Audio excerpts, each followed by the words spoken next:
S, ಬಿಹಾರದ ಎಲೆಕ್ಷನ್ಗೆ ಮುಹೂರ್ತ ನಿಗದಿ ಆಗಿದೆ.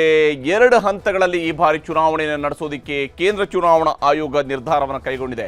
2020ರಲ್ಲಿ 3 ಹಂತಗಳಲ್ಲಿ ಚುನಾವಣೆ ನಡೆದಿತ್ತು. ಆದರೆ ಈಗ 2025ರಲ್ಲಿ ಕೇವಲ 2 ಹಂತಗಳಲ್ಲಿ ಮಾತ್ರ ಚುನಾವಣೆ ನಡೆಯುತ್ತೆ. ನವೆಂಬರ್ ತಿಂಗಳಲ್ಲಿ 6 ಮತ್ತು 11ರಂದು ಮತದಾನ, 14ರಂದು ಮತ ಎಣಿಕೆ ಕಾರ್ಯ ಬಿಹಾರದ 243 ವಿಧಾನಸಭಾ ಕ್ಷೇತ್ರಗಳಲ್ಲಿ ನಡೆಯುವುದಿದೆ. ಬಿಹಾರದ 243 ವಿಧಾನಸಭಾ ಕ್ಷೇತ್ರಗಳಿಗೆ ಚುನಾವಣೆಯನ್ನ ಘೋಷಣೆ ಮಾಡಿದೆ ಕೇಂದ್ರ ಚುನಾವಣಾ ಆಯೋಗ. ಕೇಂದ್ರ ಚುನಾವಣಾ ಮುಖ್ಯ ಆಯುಕ್ತರು ಇವತ್ತು ಚುನಾವಣಾ ದಿನಾಂಕಗಳನ್ನು ಘೋಷಣೆ ಮಾಡಿದ್ದಾರೆ. ಜ್ಞಾನೇಶ್ ಕುಮಾರ್ ಅವರು ಸುದ್ದಿಗೋಷ್ಠಿಯನ್ನು ನಡೆಸಿ ಸುದೀರ್ಘವಾಗಿ ಚುನಾವಣಾ ಪಾರದರ್ಶಕತೆಯ ಬಗ್ಗೆ ವಿಶೇಷವಾದಂತಹ ಗಮನ ಕೊಟ್ಟು, ಆದ್ಯತೆಯನ್ನು ಕೊಟ್ಟು, ಅದಕ್ಕೆ ಪೂರಕವಾಗಿರ್ತಕ್ಕಂತಹ ಸುಧಾರಣೆಯ ಕ್ರಮಗಳನ್ನು ಒತ್ತಿ ಹೇಳಿದ್ದಾರೆ. ಮತ್ತು ಈ ಬಾರಿಯ ಚುನಾವಣೆಯಲ್ಲಿ ಒಟ್ಟು 7.43 ಕೋಟಿ ಜನರು ಮತ ಚಲಾಯಿಸ್ತಾ ಇದ್ದಾರೆ ಬಿಹಾರದಲ್ಲಿ. ನವೆಂಬರ್ 6 ಮತ್ತು ನವೆಂಬರ್ 11ರಂದು 2 ಹಂತಗಳಲ್ಲಿ ಮತದಾನ ನಡೆಸೋದಕ್ಕೆ ತೀರ್ಮಾನವನ್ನು ಕೈಗೊಳ್ಳಲಾಗಿದೆ. ಅದರ ಘೋಷಣೆಯನ್ನು ಮಾಡಿದ ಈಗಾಗಲೇ ಕೇಂದ್ರ ಚುನಾವಣಾ ಆಯೋಗ. ನವೆಂಬರ್ 6 ಮತ್ತು 11ರಂದು 2 ಹಂತಗಳಲ್ಲಿ ಮತದಾನ ನೆರವೇರಲಿದೆ. ಚುನಾವಣೆಯ ಫಲಿತಾಂಶವನ್ನು ನವೆಂಬರ್ 14ರಂದು ಪ್ರಕಟಿಸುವುದಕ್ಕೆ ಈಗಾಗಲೇ ಕೇಂದ್ರ ಚುನಾವಣಾ ಆಯೋಗ ದಿನಾಂಕವನ್ನು ನಿಗದಿ ಮಾಡಿದೆ. ಅದರ ಘೋಷಣೆಯಾಗಿದೆ. ಇವತ್ತಿನಿಂದಲೇ ಮಾಡೆಲ್ ಕೋಡ್ ಆಫ್ ಕಾಂಡಕ್ಟ್ ಜಾರಿಯಲ್ಲಿರುತ್ತೆ. ಚುನಾವಣಾ ನೀತಿ ಸಂಹಿತೆ ಇವತ್ತಿನಲ್ಲೇ ಜಾರಿಯಾಗುತ್ತೆ. ಹಾಗೆಯೇ ಇದೇ ತಿಂಗಳ 10ರಂದು ಅಂದರೆ ಅಕ್ಟೋಬರ್ 10ರಂದು ಚುನಾವಣೆಗೆ ಅಧಿಸೂಚನೆ ಪ್ರಕಟ ಆಗಲಿದೆ. ಬಿಹಾರದ ಚುನಾವಣೆಗೆ ಅಧಿಸೂಚನೆ ಅಕ್ಟೋಬರ್ 10ರಂದು ಪ್ರಕಟ ಆಗಲಿದೆ. 2 ಹಂತಗಳಲ್ಲಿ ಮತದಾನ. 2 ಹಂತಗಳಲ್ಲಿ ಮತದಾನಕ್ಕೆ ಬೇಕಾಗಿರುವಂತಹ ನಾಮಪತ್ರ ಸಲ್ಲಿಕೆ, ಪರಿಶೀಲನೆ, ಹಾಗೆಯೇ ವಾಪಸ್ ಪಡೆಯುವ ಕಡೆ ದಿನಾಂಕ, ಚುನಾವಣೆಯ ಪ್ರಚಾರದ ಅವಧಿ ಇವೆಲ್ಲವನ್ನು ಕೂಡ ಒಳಗೊಂಡು ನವೆಂಬರ್ 6 ಮತ್ತು ನವೆಂಬರ್ 11 2 ದಿವಸಗಳಲ್ಲಿ ಮತದಾನ ನಡೆಯುತ್ತೆ. 2 ಹಂತಗಳಲ್ಲಿ ಮತದಾನ ನಡೆಯುತ್ತೆ. ಕಳೆದ 20 ವರ್ಷಗಳಿಂದ ಸತತವಾಗಿ ಬಿಹಾರವನ್ನು ಆಳ್ತಾ ಬಂದಿರುವಂಥದ್ದು ನಿತೀಶ್ ಕುಮಾರ್ ಅವರ ನೇತೃತ್ವದ ಸರ್ಕಾರ ಈ ಬಾರಿ ಸತತ 2ನೇ ಬಾರಿ, ಇನ್ಫ್ಯಾಕ್ಟ್ 2020ರಲ್ಲೂ ಕೂಡ ಅವರು NDA ಜೊತೆಗೇನೆ ಚುನಾವಣೆಯನ್ನು ಎದುರಿಸಿದ್ರು. ಈ ಬಾರಿಯೂ ಕೂಡ NDA ಜೊತೆಗೇನೆ ಚುನಾವಣೆಯನ್ನು ಎದುರಿಸುವಂತಹ ತೀರ್ಮಾನಕ್ಕೆ ಬಂದಿದ್ದಾರೆ. ಹೀಗಾಗಿ ಈ ಚುನಾವಣೆ ಬಹಳ ಮಹತ್ವವನ್ನು ಪಡ್ಕೊಂಡಿರುವಂಥದ್ದು. ಎಷ್ಟು ಮಟ್ಟಿಗೆ ಮಹಾಗಠಬಂಧನ್ ಅಥವಾ ಇಂಡಿಯಾ ಬ್ಲಾಕ್ನವ್ರಿಗೆ ಎಷ್ಟು ಮಟ್ಟಿಗೆ ಇಲ್ಲಿ ತಾವು ಅಧಿಕಾರವನ್ನು ಪಡಿಬೇಕು ಅನ್ನುವಂತಹ ಪ್ರಯತ್ನದಲ್ಲಿ ಯಶಸ್ವಿಯಾಗ್ತಾರೆ. ಹಾಗೆಯೇ ನಿತೀಶ್ ಕುಮಾರ್ ಅವರು ಮತ್ತೆ ತನ್ನ ಅಧಿಕಾರದ ಗದ್ದುಗೆಯಲ್ಲಿ ಮುಂದುವರಿತಾರಾ?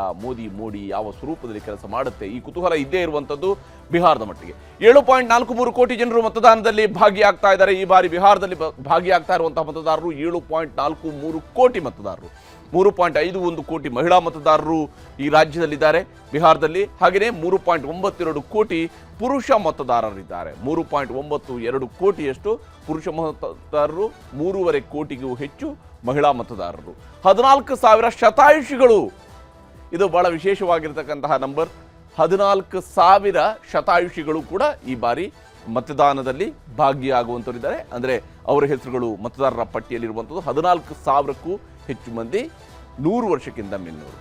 1,725 ತೃತೀಯ ಲಿಂಗಿ ವೋಟರ್ಸ್ ಕೂಡ ಬಿಹಾರದ ವೋಟರ್ ಲಿಸ್ಟ್ನಲ್ಲಿ ತಮ್ಮ ಹೆಸರುಗಳನ್ನು ನೋಂದಾಯಿಸಿಕೊಂಡಿದ್ದಾರೆ.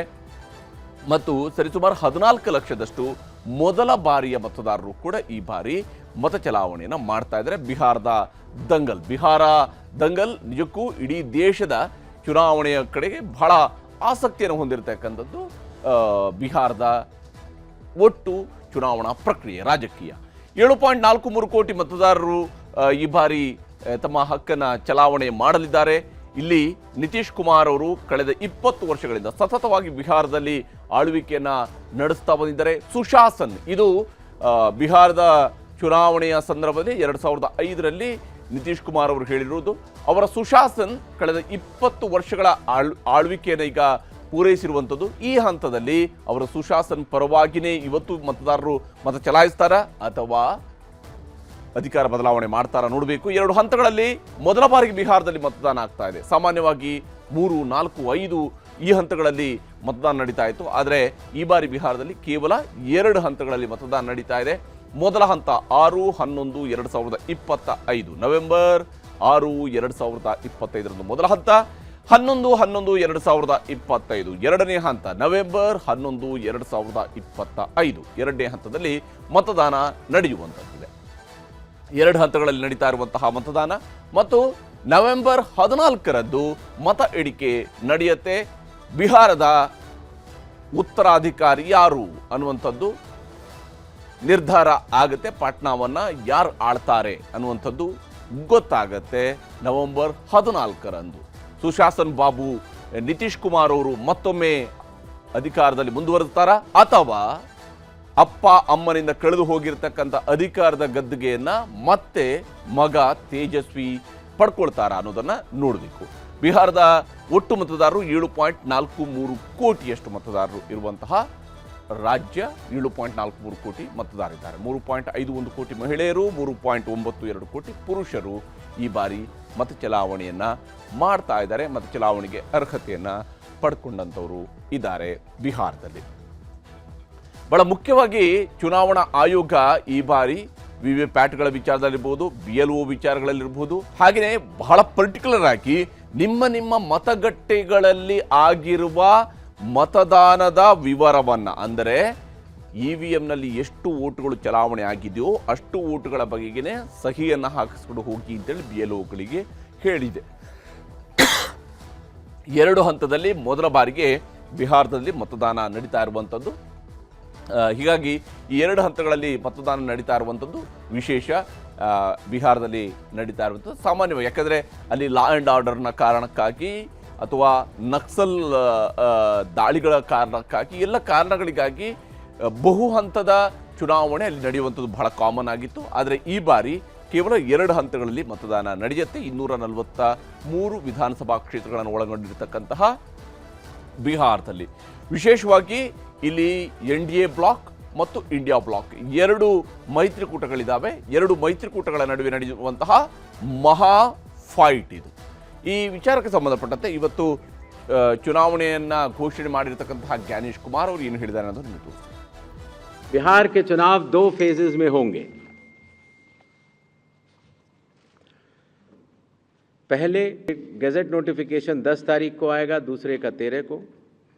Last date of making nominations पहले फेज की 17 को होगी, दूसरे की 20 को. स्क्रूटनी 18 और 21. विड्रॉल की आखिरी तारीख 20 अक्टूबर और 23 अक्टूबर. और date of poll 6 November Thursday और दूसरा 11 नवंबर ट्यूसडे. काउंटिंग 14 नवंबर को होगी और पूरी चुनावी प्रक्रिया 16 नवंबर तक समाप्त कर ली जाएगी. जो बिहार के 38 जिले हैं उनको 2 भागों में बांटा गया है. जो आप पीला रंग देख रहे हैं वो फेज़ 1 है और जो आप गुलाबी रंग देख रहे हैं वो फेज़ 2 है. बिहार